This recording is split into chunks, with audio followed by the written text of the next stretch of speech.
പൗലോസിൻ്റെ ഒന്നാം മിഷണറി യാത്രയെക്കുറിച്ചാണ് നാം ചിന്തിക്കുന്നത്. ഒന്നാം മിഷണറി യാത്ര എന്ന് പറയുമ്പോൾ നാം അറിഞ്ഞിരിക്കേണ്ട കാര്യങ്ങൾ എന്തെല്ലാമാണ്? അപ്പോസ്തല പ്രവൃത്തികൾ 13-14 ഈ അധ്യായങ്ങളിലാണ് പൗലോസിൻ്റെ ഒന്നാം മിഷണറി യാത്രയെക്കുറിച്ച് പറഞ്ഞിരിക്കുന്നത്. പൗലോസും ബർന്നബാസുമാണ് ഈ യാത്രയിൽ ഉണ്ടായിരുന്നത്. എന്നാൽ പിന്നീട് ബർന്നബാസിൻ്റെ അനന്തരവൻ ജോൺ മാർക്കും ഇതിൽ ജോയിൻ ചെയ്യുന്നതായിട്ട് നമുക്ക് കാണാനായിട്ട് കഴിയും. കുപ്രോസ്, ഏഷ്യ മൈനറിലെ ചില പ്രദേശങ്ങൾ, ഇവിടെ നടത്തിയ യാത്രകളാണ് ഒന്നാം മിഷണറി യാത്ര എന്ന പേരിൽ അറിയപ്പെടുന്നത്. ഏഷ്യ മൈനർ എന്ന് പറയുന്നത് ഇന്നത്തെ മോഡേൺ ടർക്കിയാണ്. അവർ വചനം പ്രസംഗിച്ചു ജാതികളോടും യഹൂദന്മാരോടും വലിയ ഉപദ്രവങ്ങൾ അവർക്ക് ഏറ്റുവാങ്ങേണ്ടതായിട്ട് വന്നു. എന്നാൽ ഇതിനിടയിലും പുതിയ ചർച്ചുകൾ സ്ഥാപിക്കാനും ലീഡർഷിപ്പിനെ ഡെവലപ്പ് ചെയ്യാനൊക്കെ ദൈവം അവരെ സഹായിച്ചു. അടുത്തതായിട്ട് പോളിൻ്റെ എഴുത്തുകൾ, ലേഖനങ്ങൾ, ഇതൊക്കെ മനസ്സിലാക്കണമെങ്കിൽ നാം എന്തെല്ലാം കാര്യങ്ങൾ അറിഞ്ഞിരിക്കണം? പൗലോസ് നടത്തിയ യാത്രകൾ, ശുശ്രൂഷകൾ, ഇതിനെപ്പറ്റി ഒരറിവ് നമുക്കുണ്ടായിരിക്കണം. എങ്കിൽ മാത്രമേ പോളിൻ്റെ ലേഖനങ്ങൾ ഇതൊക്കെ നമുക്ക് മനസ്സിലാക്കുവാനായിട്ട് കഴിയത്തുള്ളൂ. അദ്ദേഹത്തിൻ്റെ ബാക്ക്ഗ്രൗണ്ട്, അദ്ദേഹം ഡീൽ ചെയ്ത ചർച്ചിൻ്റെ ഹിസ്റ്റോറിക്കൽ സിറ്റുവേഷൻ, അദ്ദേഹത്തിൻ്റെ തിയോളജി, ഇതിനെപ്പറ്റിയൊക്കെ നമുക്കൊരു സാമാന്യ അറിവ് ഉണ്ടായിരിക്കണം. പോളിന് പല ഐഡൻറ്റിറ്റീസ് ഉണ്ടായിരുന്നു. അതിൽ പോൾ ഏറ്റവും കൂടുതൽ പ്രാധാന്യം കൊടുത്തിരുന്നത് എന്തിനാണ്? എങ്ങനെയാണ് പോളിനെ ഇക്കാലത്തുള്ള കറണ്ട് പീരീഡിലെ ആളുകൾ പോളിനെ എപ്രകാരമാണ് നോക്കിക്കാണുന്നത്? പോളിന് ഒത്തിരി പശ്ചാത്തലങ്ങളുണ്ട്. അതിൽ താനൊരു യഹൂദനായിരുന്നു എന്നതാണ് താൻ ഏറ്റവും പ്രാധാന്യമായി പൗലോസ് കൽപ്പിച്ചിരുന്നത്. ക്രിസ്തുവിൽ വിശ്വസിച്ച യഹൂദൻ. ചർച്ച് ബാക്ക്ഗ്രൗണ്ടിനനുസരിച്ചാണ് ഇന്ന് പൗലോസിനെ ആൾക്കാർ നോക്കിക്കാണുന്നത്. പല ചർച്ചസ് ഇന്ന് ലോകത്തിലുണ്ട്. അവരുടേതായ ആശയങ്ങൾക്കനുസരിച്ച് അഥവാ ചിന്താഗതികൾക്കനുസരിച്ചിട്ടാണ് പോളിൻ്റെ ലേഖനങ്ങളെയും അവർ ഇൻ്റർപ്രറ്റ് ചെയ്യുന്നത്. അടുത്തതായിട്ട് ബർന്നബാസിനെ പറ്റി ബൈബിളിൽ ആദ്യം രേഖപ്പെടുത്തിയിരിക്കുന്നത് എവിടെയാണ്? പോളിൻ്റെ മിനിസ്ട്രിയിൽ, അഥവാ പോളിനെ മിനിസ്ട്രിയിലേക്ക് കൊണ്ടുവരുന്നതിൽ ബർന്നബാസിൻ്റെ പങ്ക് എന്താണ്? അതാണ് നമ്മളിനി ചിന്തിക്കാൻ പോകുന്നത്. ബർന്നബാസ് ഒരു ലേവ്യനായിരുന്നു. തൻ്റെ പ്രോപ്പർട്ടി എല്ലാം വിറ്റ് യെരുശലേം ചർച്ചിന് മുമ്പിൽ കൊണ്ടുവന്നു. അദ്ദേഹത്തിൻ്റെ നിക്നെയിം സൺ ഓഫ് എൻകറേജ്മെൻറ്റ് അഥവാ പ്രബോധനപുത്രൻ എന്നായിരുന്നു. അദ്ദേഹത്തിൻ്റെ റിയൽ നെയിം ജോസഫ് എന്നാണ്. ശൗലിനെ മിനിസ്ട്രിയിലേക്ക് കൊണ്ടുവന്ന വ്യക്തി, അപ്പം അതിനുവേണ്ടി പ്രയത്നിച്ചവൻ, സസ്പീഷ്യസ് ആയിരുന്ന യെരുശലേമിലെ ശിഷ്യന്മാരെ കൺവിൻസ് ചെയ്തവൻ, എന്നീ നിലകളിലൊക്കെയാണ് ബർന്നബാസിനെ നമുക്ക് അറിയാൻ കഴിയുന്നത്. അന്ത്യോക്യയിലേക്ക് ചർച്ചിലേക്ക് പിന്നീട് അവിടെ ഒരു വേലയ്ക്കൊരു ചാൻസ് ഉണ്ടായപ്പോൾ ബർന്നബാസാണ് തർസോസിൽ നിന്നും പൗലോസിനെ കൂട്ടിക്കൊണ്ടുവന്നത്. ക്രിസ്ത്യാനികൾക്ക് ആ ഒരു പേര് ലഭിച്ച സ്ഥലമാണ് അന്ത്യോക്യ. അപ്പോസ്തല പ്രവൃത്തികൾ 11-ാം അധ്യായം 22 മുതൽ 26 വരെയുള്ള വാക്യങ്ങളിലാണ് അത് രേഖപ്പെടുത്തിയിരിക്കുന്നത്. അടുത്തതായിട്ട് നമ്മൾ ചിന്തിക്കുന്നത് ഏർലി ചർച്ചിൻ്റെ 5 ഹെഡ് ക്വാർട്ടേഴ്സ് ഏതെല്ലാമായിരുന്നു? അതിൽ ഏറ്റവും പ്രധാനപ്പെട്ട സ്ഥലം ഏതായിരുന്നു? റോം, എഫെസോസ്, അലക്സാന്ദ്രിയ, അന്ത്യോക്യ, യെരുശലേം. ഇതായിരുന്നു 5 പ്രധാന ഹെഡ് ക്വാർട്ടേഴ്സ്. അതിലേറ്റവും പ്രധാനപ്പെട്ടത് അന്ത്യോക്യയായിരുന്നു. അടുത്തതായിട്ട് നമ്മൾ ചിന്തിക്കുന്നത് അന്ത്യോക്യയിൽ ദൈവത്തിൻ്റെ വചനം എത്തിയപ്പോൾ അവിടെ എന്ത് സംഭവിച്ചു?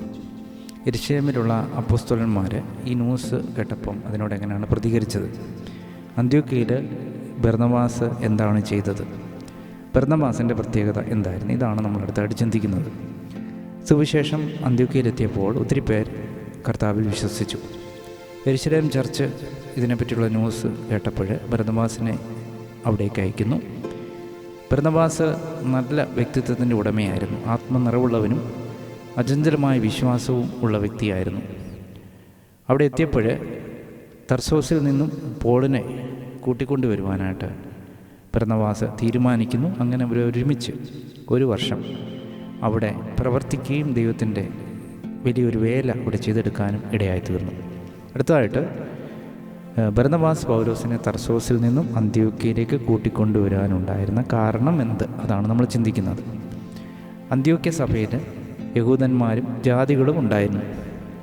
പൗലോസ് എല്ലാ ലാംഗ്വേജും അനായാസേന കൈകാര്യം ചെയ്യുന്ന ഒരു വ്യക്തിയാണ്. അതുകൊണ്ടാണ് ബർന്നബാസ് പോളിനെ തർസോസിൽ നിന്നും അന്ത്യോക്യയിലേക്ക് കൂട്ടിക്കൊണ്ടുവന്നത്. അടുത്തതായിട്ട് ക്രിസ്ത്യൻസിന് ആ പേര് എവിടാണ് ലഭിച്ചത്, ഏത് സ്ഥലത്ത് വെച്ചാണ് ലഭിച്ചത്, എന്തുകൊണ്ടാണ് അവരെ അങ്ങനെ വിളിച്ചത്, ഇതാണ് നമ്മൾ ചിന്തിക്കുന്നത്. ക്രിസ്ത്യൻസ് എന്നവരെ വിളിക്കാൻ കാരണം 2 കാരണങ്ങൾ കൊണ്ടാണ്. ഒന്ന്, യേശുവിൻ്റെ അനുയായികൾ എന്ന നിലയിലും, 2 ലിറ്റിൽ ക്രൈസ്റ്റ് അഥവാ യേശുവിനെ പ്രതിബിംബിക്കുന്നവർ എന്ന നിലയിലുമാണ് അവരെ ക്രിസ്ത്യൻസ് എന്ന് വിളിച്ചത്. ഇതിൻ്റെ ഗ്രീക്ക് വേർഡ് ക്രിസ്റ്റോസ്, നിയമിക്കപ്പെട്ടവൻ, അഭിഷിക്തൻ എന്നൊക്കെയാണ് ഇതിനർത്ഥം. അതിൽ നിന്നാണ് ക്രിസ്ത്യാനോസ്, ഫോളോവർ ഓഫ് ക്രൈസ്റ്റ് എന്ന ഗ്രീക്ക് പദം ഉണ്ടായത്. അതാണ് പിന്നീട് ഇംഗ്ലീഷിൽ ക്രിസ്ത്യൻ എന്നായിട്ട്, ക്രിസ്ത്യൻസ് എന്ന് നമ്മളിന്ന് പറയുന്ന ആ പേര് ഇംഗ്ലീഷിലെ പേരാണ്. സിറിയയിലെ അന്ത്യോക്യയിൽ വെച്ച് AD 43 ഈ പേര് ലഭിച്ചത്. അടുത്തത് നമ്മൾ ചിന്തിക്കുന്നത് അഗബോസ് പ്രവാചകൻ, യെരുശലേമിൽ നിന്ന് വന്ന അഗബോസ് പ്രവാചകൻ എന്താണ് പ്രവചിച്ചത്, എങ്ങനെയാണ് ചർച്ച അതിനോട് റെസ്പോണ്ട് ചെയ്തത്. ഭൂലോകമെങ്ങും ക്ഷാമം ഉണ്ടാകുമെന്ന് പ്രവചിച്ച പ്രവാചകനായിരുന്നു അഗബോസ്. അദ്ദേഹം യെരുശലേമിൽ നിന്ന് വന്ന പ്രവാചകനാണ്. ഈ പ്രവചനം ക്ലൗദ്യോസിൻ്റെ കാലത്ത് സംഭവിച്ചു. അപ്പോസ്തല പ്രവൃത്തികൾ 11-ാം അധ്യായം 28-ാം വാക്യത്തിൽ അത് രേഖപ്പെടുത്തിയിട്ടുണ്ട്. അന്ത്യോക്യ സഭ നല്ല മനസ്സുള്ള ഒരു സഭയായിരുന്നു. അവർ യെരുശലേമിലുള്ള സഹോദരന്മാർക്കായിട്ട് റിലീഫ് മണി ബർന്നബാസിൻ്റെയും പോളിൻ്റെയും കയ്യിൽ കൊടുത്തുവിട്ടു. കാരണം വളരെ ക്ഷാമത്തിൽ കൂടെയും ഞെരുക്കത്തിൽ കൂടെയും യെരുശലേം സഭ കടന്നു പോവുകയാണ്. അതുകൊണ്ടാണ് അങ്ങനെ അവരുടെ കയ്യിൽ കൊടുത്തു വിടുവാൻ തക്കവണ്ണം ഇടയായിത്തീർന്നത്. യെരുശലേമിൽ നിന്നും ദാനധർമ്മങ്ങളൊക്കെ കൊടുത്തിട്ട് അവർ തിരിച്ചു വരുമ്പോൾ അവരുടെ ഗ്രൂപ്പിൽ ചേർക്കപ്പെട്ട, ആഡ് ചെയ്യപ്പെട്ട ഒരു വ്യക്തിയുണ്ട്. അതാരായിരുന്നു? ദാനധർമ്മങ്ങളൊക്കെ ഹാൻഡ് ഓവർ ചെയ്തതിന് ശേഷം യെരുശലേമിൽ നിന്ന് ബർന്നബാസിൻ്റെ നെഫ്യൂ ആയ ജോൺ മാർക്ക് അവരുടെ യാത്രയിൽ ജോയിൻ ചെയ്യുവാൻ തക്കവണ്ണം ഇടയായിത്തീർന്നു. അടുത്തതായിട്ട് അന്ത്യോക്യ സഭയുടെ ലീഡേഴ്സ് ആരൊക്കെയാണ്, അവരെ ആരാധിച്ചുകൊണ്ടിരുന്നപ്പോൾ വന്ന പ്രവചന ശബ്ദം എന്താണ്, എങ്ങനെയാണ് അതിനോട് റെസ്പോണ്ട് ചെയ്തത്, സഭ എങ്ങനെയാണ് അതിനോട് റെസ്പോണ്ട് ചെയ്യുന്നത്, അതാണ് നമ്മൾ ചിന്തിക്കുന്നത്.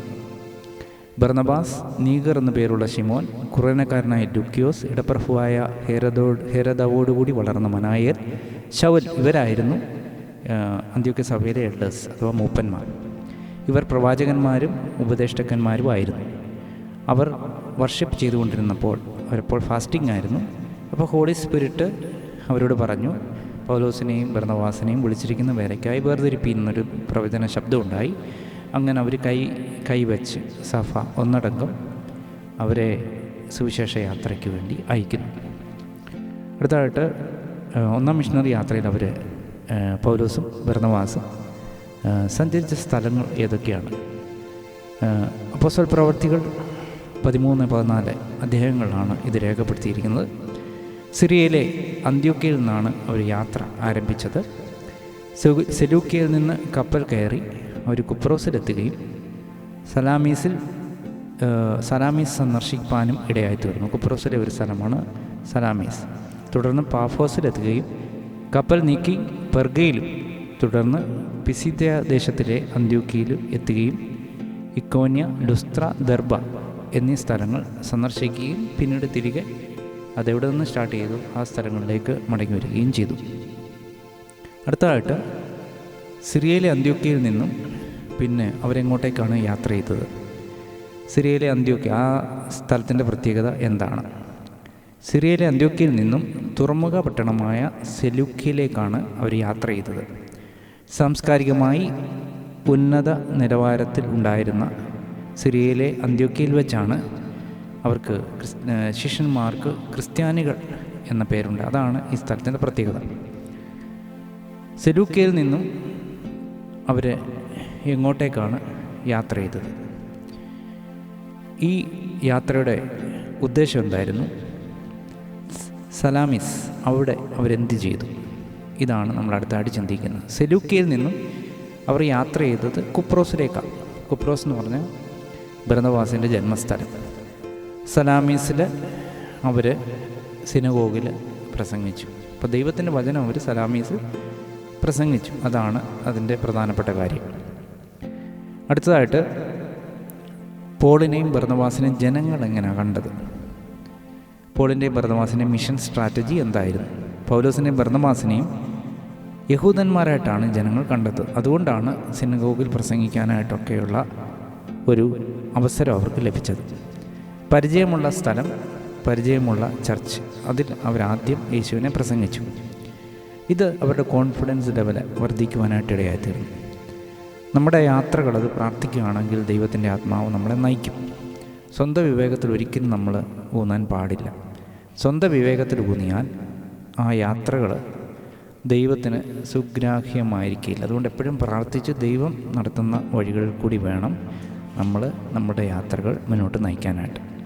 അടുത്തായിട്ട് നമ്മൾ ചിന്തിക്കുന്നത്, പോളിനും ബർന്നബാസിനും അവർ പാഫോസിലെത്തിയപ്പം എന്ത് ക്രൈസിസാണ് അവർക്ക് ഫേസ് ചെയ്യേണ്ടതായിട്ട് വന്നത്, എങ്ങനെയാണ് അതിനെ ഓവർകം ചെയ്തത്, എങ്ങനെയാണ് ബർന്നബാസ് പോൾ എന്ന നിലയിൽ നിന്നും പോൾ ആൻഡ് ബർന്നബാസ് എന്ന നിലയിലേക്ക് അവരുടെ ശുശ്രൂഷയിൽ ഒരു ചേഞ്ച് സംഭവിച്ചത്, അതിനെക്കുറിച്ചാണ് നമ്മൾ ചിന്തിക്കുന്നത്. അവർ സലാമിസിൽ നിന്നും പാഫോസിലെത്തിയപ്പോൾ എലിമാസ് എന്ന വിദ്വാൻ അഥവാ മന്ത്രവാദി ദേശാധിപതിയായിരുന്ന സെർഗിയോസ് പൗലോസിൻ്റെ വിശ്വാസത്തെ തടുക്കുവാൻ ശ്രമിച്ചു. അപ്പോൾ പോൾ അവനെ ഉറ്റുനോക്കി, അവനെ ശാസിച്ചു. അവൻ ഒരു സമയത്തേക്ക് അന്ധനായിത്തീർന്നു. ഇത് കണ്ട് ദേശാധിപതി യേശുവിൽ വിശ്വസിപ്പാൻ തക്കൊണ്ടും ഇടയായി. ഇവിടെ വെച്ചാണ് ശുശ്രൂഷയുടെ ഓർഡർ ബർന്നബാസ് പോൾ എന്നിൽ നിന്നും ആ ഒരു ഓർഡറിൽ നിന്നും റിവേഴ്സ് ആകുന്നത്. അതായത് പോൾ ബർന്നബാസ് എന്ന നിലയിലേക്ക് കാര്യങ്ങൾ മാറുന്നത്. അടുത്തതായിട്ട് നമ്മൾ ചിന്തിക്കുന്നത്, അവർ പാഫോസിൽ നിന്നും പിന്നെ ഇങ്ങോട്ടേക്കാണ് പോയത്. ഈ പ്ലേസിൻ്റെ പ്രത്യേകത എന്താണ്? ജോൺ മാർക്കിന് ഇവിടെ വെച്ച് എന്ത് സംഭവിച്ചു? ഇതാണ് അടുത്തായിട്ട് നമ്മൾ ചിന്തിക്കുന്നത്. പാഫോസിൽ നിന്നും പംഫുലയിലുള്ള പെർഗയിലേക്കാണ് അടുത്തതായിട്ട് അവർ യാത്ര ചെയ്തത്. ഇന്നത്തെ മോഡേൺ ടർക്കിയാണിത്. ഇവിടെ വെച്ചാണ് ജോൺ മാർക്ക് അവരെ വിട്ടുപിരിഞ്ഞ് മടങ്ങിപ്പോകുന്നത്. കുപ്രോസിൻ്റെ റോമൻ ക്യാപിറ്റലായിരുന്നു പാഫോസ്. ഇതാണ് ഈ പാഫോസിൻ്റെ പ്രത്യേകത.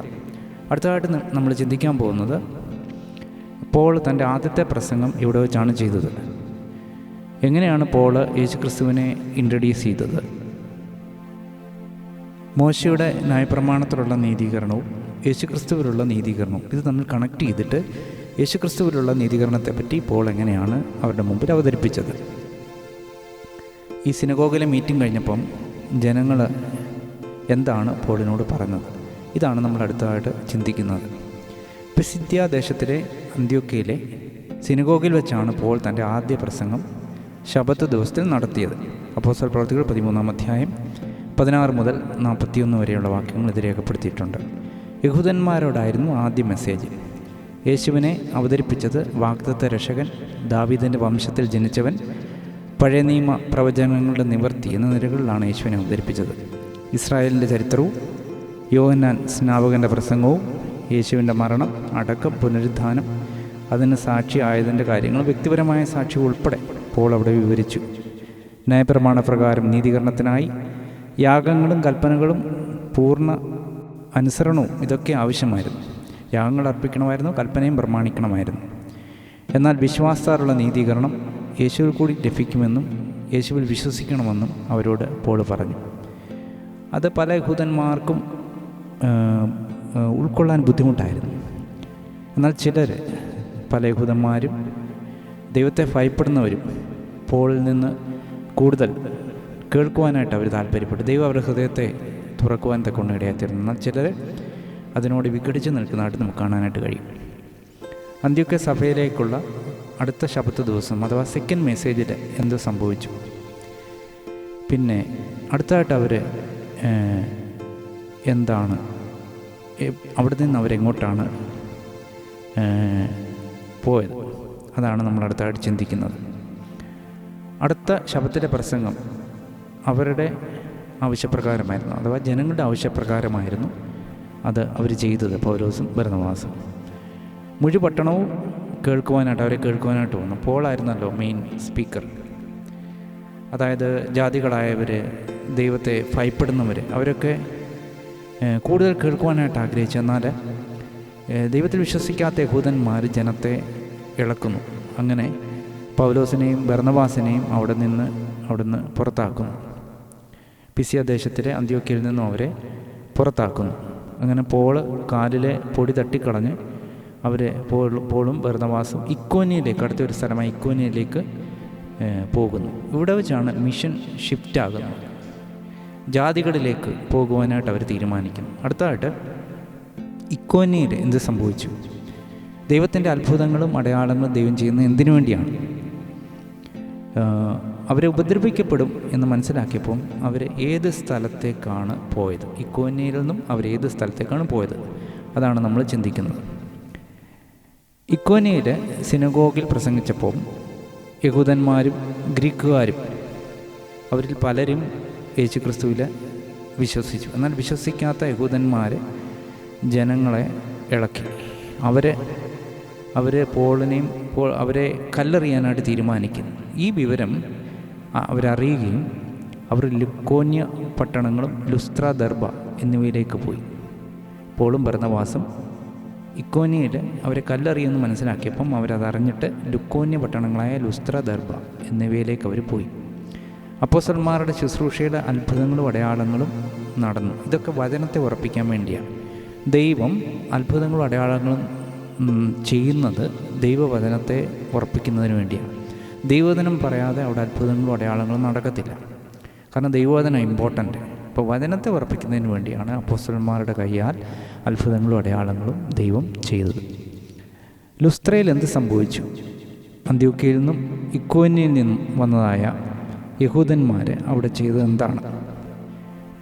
പോളിന് അഭിമുഖീകരിക്കേണ്ടി വന്ന അഗ്നി പരിശോധന എന്താണ്? അതായത് ലുസ്ത്രയിൽ തനിക്ക് അനുഭവിക്കേണ്ടി വന്ന അഗ്നി പരിശോധന എന്താണ്? അതിനെപ്പറ്റിയാണ് നമ്മൾ ചിന്തിക്കുന്നത്. ലുസ്ത്രയിൽ നടന്ന സംഭവങ്ങൾ അപ്പോസ്തല പ്രവൃത്തി 14 രേഖപ്പെടുത്തിയിരിക്കുന്നു. പൗലോസിൻ്റെ മിഷണറി യാത്രയിലെ ഏറ്റവും പ്രധാനപ്പെട്ട ഒരു സ്ഥലമാണിത്. അമ്മയുടെ ഗർഭം മുതൽ മുടന്തനായ ഒരു പുരുഷനെ പൗലോസ് സൗഖ്യമാക്കുന്നു. പൗലോസ് മുഖ്യ പ്രസംഗിയനായതാൽ പൗലോസിനെ ബുധനെന്നും ബർന്നബാസിനെ ഇന്ദ്രനെന്നും ജനങ്ങൾ വിളിച്ചു. ഇന്ദ്രക്ഷേത്രത്തിലെ പുരോഹിതൻ കാളകളെയും പൂമാലകളെയും കൊണ്ടുവന്ന് അവർക്ക് യാഗം അർപ്പിക്കാൻ ശ്രമിച്ചെങ്കിലും അവരത് തടഞ്ഞു. ജീവനുള്ള ദൈവത്തിലേക്ക് തിരിയുവാൻ അവരെ ആഹ്വാനം ചെയ്തു. അവർ വിചാരിച്ചത് ദേവന്മാർ മനുഷ്യരൂപത്തിൽ അവരുടെ ഇടയിൽ ഇറങ്ങി വന്നു എന്നാണ് അവർ ധരിച്ചത്. അതുകൊണ്ടാണ് അവർ യാഗത്തിനായിട്ട് തയ്യാറായത്. പോൾ അവിടെ പ്രസംഗിച്ചത് അബ്രഹാമിൻ്റെ ദൈവത്തെക്കുറിച്ചല്ല, മറിച്ച് ഈ ഭൂമിയെ അവരെ സൃഷ്ടിച്ച ഏക ദൈവത്തെക്കുറിച്ചാണ്, നിത്യനായ ദൈവത്തെക്കുറിച്ചാണ് പോൾ അവിടെ പ്രസംഗിച്ചു. കാരണം അബ്രഹാമിൻ്റെ ദൈവത്തെക്കുറിച്ച് അവിടെ പ്രസംഗിക്കുന്ന ഒരു സാങ്കത്യവുമില്ല. അവർക്കത് മനസ്സിലാകത്തില്ല. അവർ യഹൂദന്മാരല്ല, അവർ ജാതികളാണ്. അതുകൊണ്ട് അങ്ങനെ ഇതൊരു മിഷൻ്റെ സ്റ്റൈലാണ് നമ്മൾ പ്രസംഗിക്കേണ്ടത്. അഥവാ യേശുവിനെ പ്രസംഗിക്കേണ്ടത് നമ്മൾ സാഹചര്യങ്ങൾ, ആ ഒരു കൾച്ചറൽ കോണ്ടെക്സ്റ്റും അങ്ങനെയൊക്കെ മനസ്സിലാക്കിയിട്ട് വേണം കർത്താവിനെ പ്രസംഗിക്കേണ്ടത്. അന്ത്യോക്യയിൽ നിന്നും ഇക്കോന്യയിൽ നിന്നും വന്ന യഹൂദന്മാർ ജനത്തെ ഇളക്കുവാൻ തക്കോണം ഇടയായിത്തീർന്നു. ഏതാനും നിമിഷങ്ങൾക്ക് മുമ്പ് പൂമാലയുമായി റെഡിയായി നിന്ന ജനം, അല്ലെങ്കിൽ ആ ക്രൗഡ് ഇപ്പോൾ കല്ലുമായിട്ട് നിൽക്കുക. പോളിനെ അവർ കല്ലെറിഞ്ഞു, മരിക്കത്തക്ക നിലയിൽ കല്ലെറിഞ്ഞു. എല്ലാവരും വിചാരിച്ച് ശിഷ്യന്മാരുൾപ്പെടെ വിചാരിച്ച് പോൾ മരിച്ചു പോയെന്ന്. എന്നാൽ പോൾ മരിക്കുവാനായിട്ട് ദൈവം ഇടയായിത്തീർന്നില്ല. ഇതിൽ നിന്നൊരു ദൂതുണ്ട്. കാരണം ദൈവം നമ്മുടെ ആയുസ്സിനെ നിർണ്ണയിക്കുന്ന ദൈവമാണ്. പ്രത്യേകിച്ച് ദൈവത്തിൻ്റെ ശുശ്രൂഷ തീരാതെ ആ വ്യക്തിക്കൊന്നും സംഭവിക്കുവാൻ ദൈവം അനുവദിക്കത്തില്ല. വളരെ സർപ്രൈസായിട്ടുള്ളൊരു കാര്യം, നെക്സ്റ്റ് ഡേയിൽ ബർന്നബാസിനോടൊപ്പം പോൾ ദർബയിലേക്ക് യാത്രയാകുന്നതായിട്ട് കാണുന്നു. നെക്സ്റ്റ് ഡേയിൽ ഇങ്ങനെ മരണകരമായ ഏറ് കിട്ടിയ ഒരു വ്യക്തി എങ്ങനെയാണ് ദർബയിലേക്ക് പോകുന്നത്? പെട്ടെന്ന് ഒരു കാര്യം കൂടെ ഓർമ്മ വരിക. സ്തേഫാനോസിനെ കല്ലെറിയുന്നത് അതിന് കൂട്ടുനിന്ന വ്യക്തിയാണ് പൗലോസ്. അപ്പം ആ അവസ്ഥയിൽ കൂടെ പോളിന് കടന്നു പോകേണ്ടതായിട്ട് വന്നു. എന്നാൽ തൻ്റെ പ്രാണനെ ദൈവം സൂക്ഷിച്ചു. ദൈവം അത്ഭുതകരമായിട്ടാണ് നമ്മളെ പരിപാലിക്കുക. നമ്മുടെ ജീവിതത്തിൽ വരുന്നതൊന്നും ദൈവം അറിയാതെയില്ല. പൗലോസിന് കല്ലേറ് കിട്ടിയതും സ്വർഗത്തിലെ ദൈവത്തിന് അറിയാം.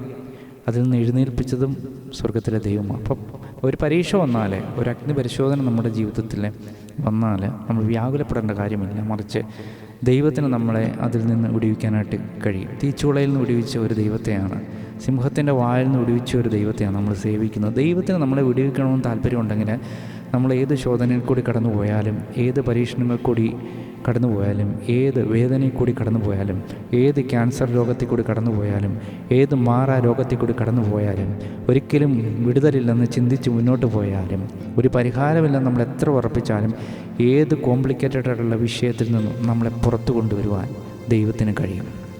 ചിലപ്പോൾ ചില കരീതിതോടിൻ്റെ അനുഭവങ്ങൾ, തനിച്ചിരിക്കുന്ന അനുഭവങ്ങൾ, നിരാശ തോന്നുമാറാക്കുന്ന സിറ്റുവേഷൻസ് ജീവിതത്തിൽ കടന്നു വരാം. എന്നാൽ അതിൽ നിന്നൊക്കെ പുറത്തു കൊണ്ടുവരുവാൻ എൻ്റെ ദൈവത്തിന് കഴിയും. പക്ഷേ ദൈവത്തോട് കൂടെ നടന്നാൽ ദൈവം നമ്മളെ വിടിവിക്കും. വചനം പറയുന്നു, ദൈവത്തോട് പറ്റിയിരിക്കണം, തക്ക സമയത്ത് അവൻ നമ്മെ ഉയർത്തും. ദൈവത്തിൻ്റെ സന്നിധി നാം താണിരുന്നെങ്കിൽ തക്ക സമയത്ത് നമ്മളെ വന്ന് നമ്മുടെ ദൈവം രക്ഷിക്കും. നമ്മുടെ ദൈവം രക്ഷിക്കുന്ന ദൈവമാണ്. നമ്മുടെ ദൈവം കരുണയുള്ള ദൈവമാണ്. ഹല്ലേലൂയ. അടുത്തായിട്ട് നമ്മൾ ചിന്തിക്കുന്നത്, ലുസ്ത്രയിൽ നിന്നും പോൾ എങ്ങോട്ടാണ് പോയത്? ലുസ്ത്രയിൽ നിന്നും അവർ പോയത് ദെർബയിലേക്കാണ്. അവിടെ സിനഗോഗിൽ അവർ ദൈവത്തിൻ്റെ വചനം പ്രസംഗിച്ചു. തുടർന്ന് ലുസ്ത്ര, ഇക്കോന്യ, സിറിയയിലെ അന്ത്യോക്യ എന്നീ ദേശങ്ങളിലേക്ക് അവരെ മടങ്ങി പോകാൻ തക്കൊണ്ട് ഇടയായിത്തീർന്നു. അങ്ങനെ മടങ്ങിപ്പോകുന്നതിന് മുമ്പ് അവസാന സ്ഥലമാണ് അവർ ദെർബ. ലുസ്ത്രയിൽ നിന്നും ദെർബയിലേക്ക് അവർ പോയി. പ്രതികൂലങ്ങളേറ്റ അതികഠിനമായ അവസ്ഥയിൽ കൂടി കടന്നുപോയ സ്ഥലമാണ് ലുസ്ത്ര. അവിടുന്ന് ദെർബയിലേക്ക് പോകുന്നു. ദെർബയിൽ നിന്ന് പിന്നെ തിരിച്ച് അവരെവിടെ നിന്നാണോ മിഷൻ സ്റ്റാർട്ട് ചെയ്ത് അവിടേക്ക് അവർ തിരിച്ചു പോകുന്നതായിട്ട് നമുക്ക് കാണുവാനായിട്ട് കഴിയും. അടുത്തത്, ഫസ്റ്റ് മിഷണറി ജേർണിയുടെ ഡ്യൂറേഷൻ എന്താണ്? എത്ര നാളായിരുന്നു ഈ ഫസ്റ്റ് മിഷണറി യാത്ര? ഒന്നാം മിഷണറി യാത്ര എത്ര നാളുകളായിരുന്നു? AD 45 മുതൽ 47 വരെയുള്ള കാലയളവിലാണ് ഇത് നടന്നത്. 2 വർഷം നീണ്ടു നിൽക്കുന്ന ഒരു ചരിത്രമാണ് ഇത്. കുപ്രോസ്, ഏഷ്യ മൈനർ ഈ സ്ഥലങ്ങളാണ്, അതായത് ഇന്നത്തെ ടർക്കി, അവർ സന്ദർശിച്ചത്. അവിടെ വിസിറ്റ് ചെയ്യുകയും ചർച്ച് ലീഡർഷിപ്പൊക്കെ എസ്റ്റാബ്ലിഷ് ചെയ്യാനായിട്ട് ദൈവം അവരെ സഹായിച്ചു. ഇത് നമ്മൾ പ്രധാനമായിട്ട് ചിന്തിക്കുന്നത് ഡ്യൂറേഷൻ, അത് 2 വർഷം. ദെർബയിൽ നിന്നും പൗലോസും ബർന്നബാസും എങ്ങോട്ടേക്കാണ് പോയത്? അവർക്ക് ഹാർഡ്ഷിപ്പുണ്ടായ അഥവാ പ്രതികൂലമുണ്ടായ സ്ഥലത്തേക്ക് അവർ മടങ്ങിപ്പോയി. ഇതിൽ നിന്ന് എന്ത് മെസ്സേജാണ് അവർ നമുക്ക് നൽകുന്നത്? അവർക്ക് വേണമെങ്കിൽ വേറൊരു സ്ഥലത്തേക്ക് പോകായിരുന്നു. പക്ഷേ ഹാർഡ്ഷിപ്പുള്ള സ്ഥലത്തേക്ക്, അവർക്ക് പ്രതികൂലമേറ്റ സ്ഥലത്തേക്ക് അവർ മടങ്ങിപ്പോയി.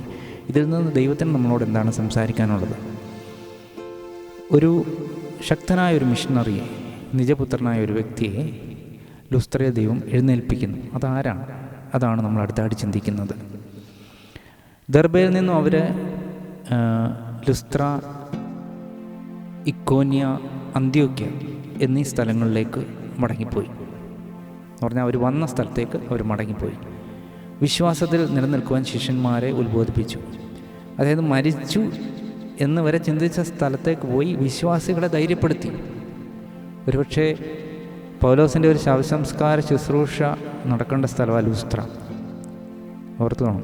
അപ്പം പൗലോസിന് കല്ലേറ് കൊള്ളുന്നത് കണ്ട വിശ്വാസികളാണ്. ഓർത്തോണം.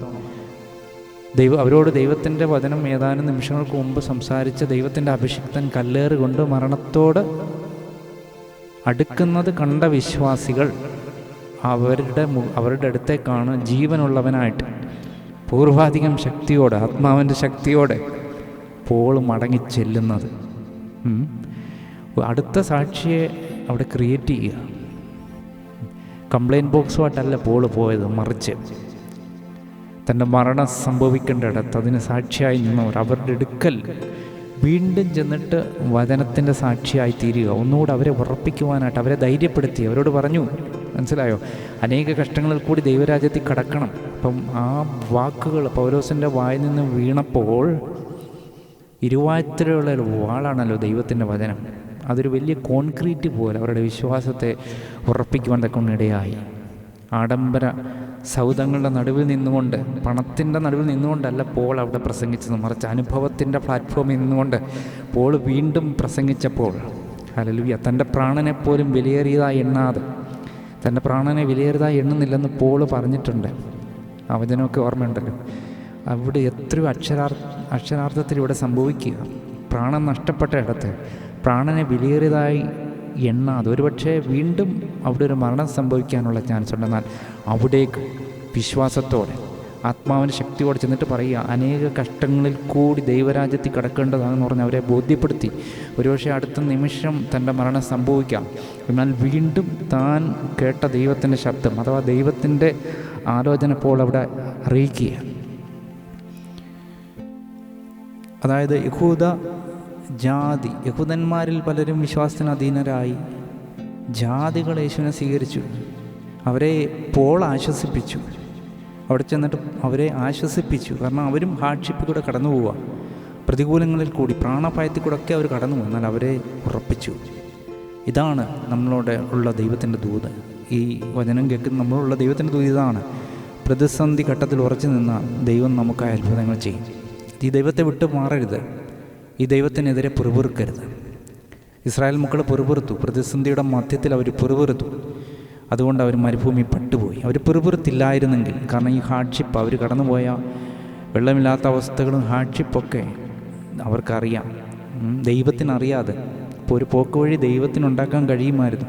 അവർ പിറുപിറുത്തില്ലായിരുന്നെങ്കിൽ പാലും തേനും ഒഴുകുന്ന ദേശത്തേക്ക് എല്ലാവരും അതിലേക്ക് പ്രവേശിച്ചേനെ. അതുകൊണ്ട് പ്രതിസന്ധികൾ വരുമ്പം അത് നമ്മുടെ പരീക്ഷണം, നമ്മുടെ വിശ്വാസം പ്രൂവ് ചെയ്യാനുള്ള ഏറിയാണ്.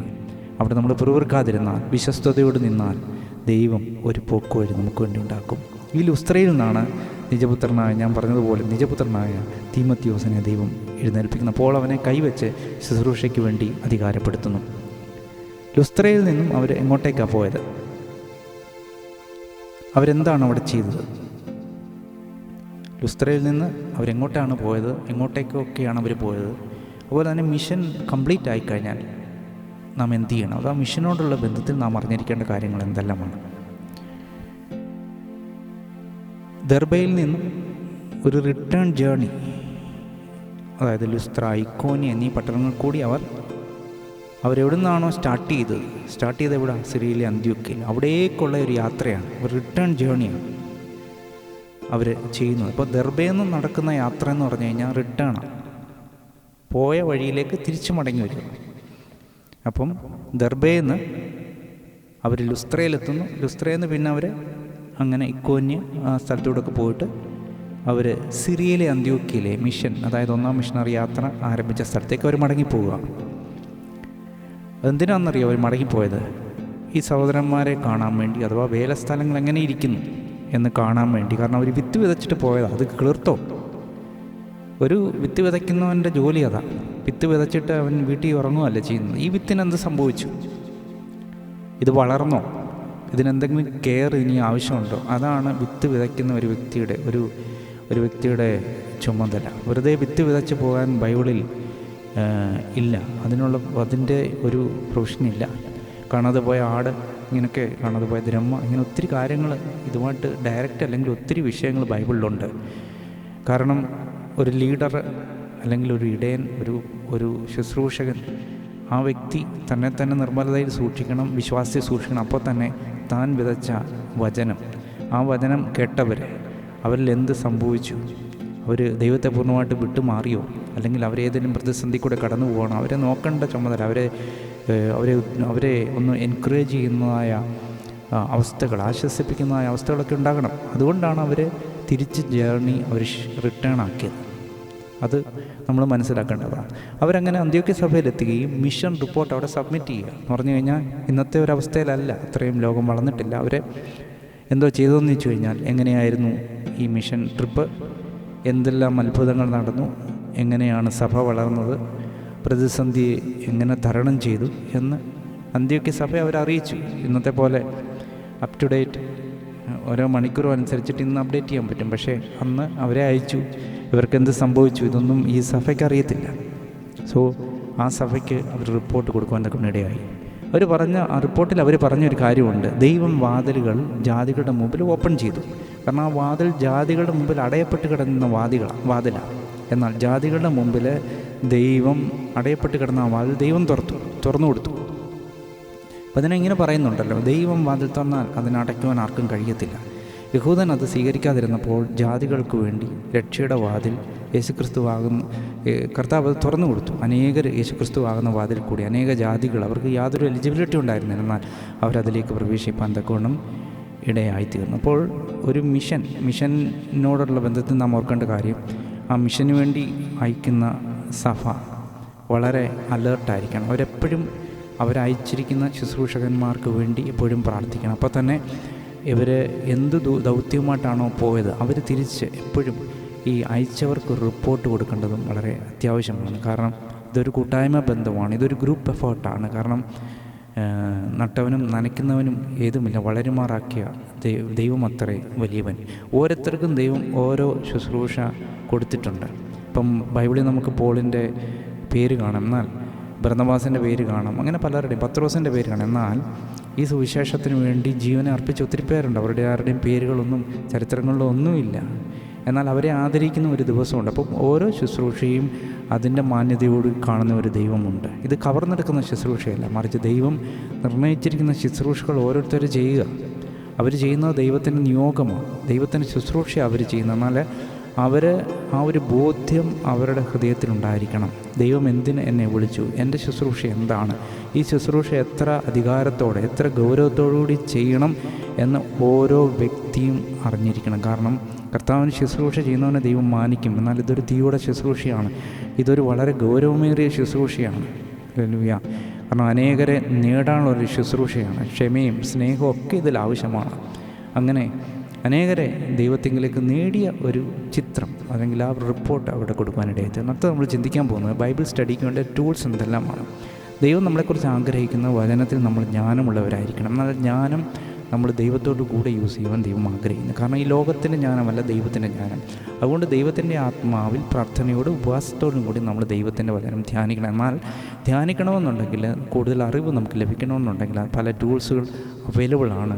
അത് നാം യൂസ് ചെയ്യാൻ നമുക്ക് കഴിയണം. പണ്ടത്തൊന്നും അവൈലബിൾ ആയിരുന്നില്ല, എന്നാൽ ഇന്ന് ദൈവം ഇതൊക്കെയും നമ്മുടെ മുമ്പിൽ തന്നിട്ടുണ്ട്. അതുകൊണ്ട് അത് വളരെ ശ്രദ്ധാപൂർവം നമ്മൾ യൂസ് ചെയ്യേണ്ടത് വളരെ ആവശ്യമാണ്. ബൈബിൾ പഠിക്കുക എന്ന് പറഞ്ഞാൽ ദൈവ വിഷയത്തിൽ ജ്ഞാനിയായി തീരുക എന്നാണ് ദൈവം ആഗ്രഹിക്കുന്നത്. ഒരു ജ്ഞാനി വാക്കുകളിലും ചിന്തകളിലും ഒതുങ്ങി നിൽക്കുന്നെങ്കിൽ അതുകൊണ്ട് പ്രയോജനമില്ല. പഠിച്ച കാര്യങ്ങൾ ജീവിതത്തിൽ പ്രാവർത്തികമാക്കുമ്പോൾ അത് ദൈവമഹത്വത്തിന് കാരണമായി തീരും. പഠിക്കുന്ന വ്യക്തി അതിൻ്റെ പ്രവൃത്തിയില്ലെങ്കിൽ ദൈവവും ദുഃഖിക്കും. ആ വ്യക്തിയെ കൊണ്ട് ദൈവത്തിനൊന്നും ചെയ്യുവാനായിട്ട് കഴിയത്തില്ല. അതുകൊണ്ട് അതിൻ്റെ ടൂൾസിനെ പറ്റിയാണ് നമ്മൾ ചിന്തിക്കുന്നത്. അവരവരുടേതായ ലാംഗ്വേജിലുള്ള ഒരു ബൈബിൾ ഒരു വ്യക്തിക്കുണ്ടായിരിക്കണം. ഫോർ എക്സാമ്പിൾ മലയാളം ബൈബിൾ, അടുത്ത ഒരു സ്റ്റഡി ബൈബിൾ, പല ട്രാൻസ്ലേഷൻ, ഉദാഹരണമായി പറഞ്ഞ NIV, NKJV അങ്ങനെയുള്ളത്. പിന്നെ ഒരു നോട്ട്ബുക്ക്, ഒരു പെന്ന്, ഒരു ലാംഗ്വേജ് ഡിക്ഷണറി, പല ലാംഗ്വേജിലുള്ള ഡിക്ഷണറി ഉണ്ടല്ലോ. For example Malayalam dictionary, Hindi dictionary, English, അങ്ങനെ പല ലാംഗ്വേജ് ഡിക്ഷണറി. പിന്നെ ബൈബിൾ ഡിക്ഷണറി, എൻസൈക്ലോപീഡിയ, കമൻട്രി, ഇത്രയും കാര്യങ്ങൾ ഒന്നുകൂടെ ആവർത്തിക്കുന്നു. അവരുടെ നേറ്റീവ് ലാംഗ്വേജിലുള്ള ഒരു Bible, study Bible, different translation, notebook, pen, language dictionary, Bible dictionary, encyclopedia and commentary. Last നമ്മൾ ചിന്തിക്കാൻ പോകുന്നത് ജസ്റ്റിഫിക്കേഷൻ ബൈ ഫെയ്ത്ത്, വിശ്വാസത്താലുള്ള നീതീകരണത്തെപ്പറ്റി റോമാലേഖനത്തിൽ പൗലോസ് പറഞ്ഞിരിക്കുന്നത് എന്ത്? കാരണം മോശയുടെ ന്യായപ്രമാണത്തിലുള്ള നീതീകരണമുണ്ട്, യേശുക്രിസ്തുവിലുള്ള നീതീകരണമുണ്ട്. പൗലോസിൻ്റെ ഓഡിയൻസ് എന്ന് പറഞ്ഞു കഴിഞ്ഞാൽ യഹൂദന്മാരാണ്, യഹൂദന്മാരും അതിനകത്തുണ്ട്. അപ്പം മോശയുടെ ന്യായപ്രമാണമുള്ള നീതീകരണം അതിൽ വിശ്വസിച്ചിരുന്നവരാണ് പലരും. അവരുടെ മുമ്പിലേക്കാണ് യേശുക്രിസ്തുവിൽ കൂടിയുള്ള വിശ്വാസത്താലുള്ള നീതീകരണം, പ്രവൃത്തി കൂടാതെയുള്ള നീതീകരണം, ഫ്രീ ആയിട്ടുള്ള നീതീകരണം, ആ ഒരു വിഷയം പോള് അവതരിപ്പിക്കുന്നത്. ഒരു വ്യക്തിയെ നീതീകരിക്കുന്നതും നീതിമാനായി ഡിക്ലെയർ ചെയ്യുന്നതും ദൈവമാണ്. മോശയുടെ ന്യായപ്രമാണ പ്രകാരം ജസ്റ്റിഫിക്കേഷൻ പ്രവൃത്തിയിൽ കൂടിയായിരുന്നു. എന്നാൽ യേശുക്രിസ്തു നമ്മുടെ പാപത്തിനു വേണ്ടി മരിച്ചതുകൊണ്ട്, നമ്മെ വിലക്ക് വാങ്ങിയതുകൊണ്ട് ഇനി കർമ്മങ്ങൾക്ക് അവിടെ സ്ഥാനമില്ല. യേശുവിനെ രക്ഷകനായ ജീവിതത്തിൽ സ്വീകരിക്കുന്നവൻ യേശുവിൽ കൂടി നീതീകരിക്കപ്പെടും. നീതീകരിക്കപ്പെട്ടവൻ അവൻ്റെ തുടർന്നുള്ള ജീവിതത്തിൽ വെളിച്ചത്തിൻ്റെ പ്രവൃത്തി ചെയ്യണം, അല്ലെങ്കിൽ ലഭിച്ച വെളിച്ചം ഇരുളായി മാറും, അന്ത്യത്തിൽ ദൈവം തള്ളിക്കളയും. ഇതാണ് പോൾ റോമാലേഖനത്തിൽ വിവരിച്ചിരിക്കുന്നത്. പ്രധാനമായിട്ടും വിവരിച്ചിരിക്കുന്നത് യേശുക്രിസ്തുവിൽ കൂടിയുള്ള നീതീകരണം. അതൊരു ഫ്രീ ഗിഫ്റ്റാണ്. അത് യേശുവിൽ വിശ്വസിക്കണം, യേശു ദൈവപുത്രനാണെന്ന് വിശ്വസിക്കണം, യേശു മശിഹയാണെന്ന് വിശ്വസിക്കണം, നമ്മുടെ പാവങ്ങൾക്ക് വേണ്ടി യേശു മരിച്ചെന്ന് വിശ്വസിക്കണം. അങ്ങനെ വിശ്വസിക്കുന്നെങ്കിൽ അവനിൽ ഒരു ക്രിയേഷൻ ദൈവം നടത്തും, അവനൊരു പുതിയ സൃഷ്ടിയായിത്തീരും. അങ്ങനെ പുതിയ സൃഷ്ടിയായിത്തീരുന്ന വ്യക്തി ആ വചനത്തിൽ എന്ത് പറയുന്നു അതുപോലെ ജീവിക്കണം. വീണ്ടും അവൻ അന്ധകാരത്തിലേക്ക് പോകരുത്, അന്ധകാരത്തിൻ്റെ പ്രവൃത്തി ചെയ്യരുത്. ചിലർ പറയും യേശുവിനെ സ്വന്തം രക്ഷിതാവായി സ്വീകരിച്ചാൽ നീതീകരിക്കപ്പെട്ടാൽ പിന്നെ പേടിക്കേണ്ട കാര്യമൊന്നുമില്ല. യെസ്, പേടിക്കേണ്ട കാര്യമൊന്നുമില്ല. പക്ഷെങ്കിൽ വചനത്തിൽ നിലനിൽക്കണം, കൽപ്പനകളിൽ നിലനിൽക്കണം, വെളിച്ചത്തിൻ്റെ വഴികളിൽ കൂടി നടക്കണം, ദൈവം ആഗ്രഹിക്കാത്ത ഇടങ്ങളിലേക്ക് പോകരുത്. ദൈവം ഡയറക്റ്റ് ചെയ്യാത്ത ഇടങ്ങളിലേക്ക് പോകരുത്, പാപത്തിൻ്റെ വഴികളിലേക്ക് പോകരുത്, പുളിപ്പിൻ്റെ വഴികളിലേക്ക് പോകരുത്, നാശത്തിൻ്റെ വഴികളിലേക്ക് പോകരുത്, അന്ധകാരം പിടിച്ച മേഖലകളിലേക്ക് പോകരുത്, ദൈവത്തിന് ഇഷ്ടമില്ലാത്ത വാക്കുകൾ പറയരുത്, ദൈവത്തിന് ഇഷ്ടമില്ലാത്തത് ചിന്തിക്കരുത്, ദൈവത്തിന് ഇഷ്ടമില്ലാത്തത് പ്രവർത്തിക്കരുത്. അപ്പോൾ നമ്മൾ നിത്യതയിലും നമ്മൾ ചെല്ലുവാണ്ട കൊണ്ട് ഇടയായിത്തീരും. അപ്പം ആദ്യത്തെ സ്റ്റെപ്പാണ് വിശ്വാസത്തിലുള്ള നീതീകരണം. ആ നീതീകരണത്തിനനുസരിച്ച് ഒരു വിശുദ്ധ ജീവൻ ചെയ്യുന്നെങ്കിൽ അവസാനം നമ്മുടെ യാത്ര ഒരു ശുഭയാത്രയായി തീരും. Praise the Lord.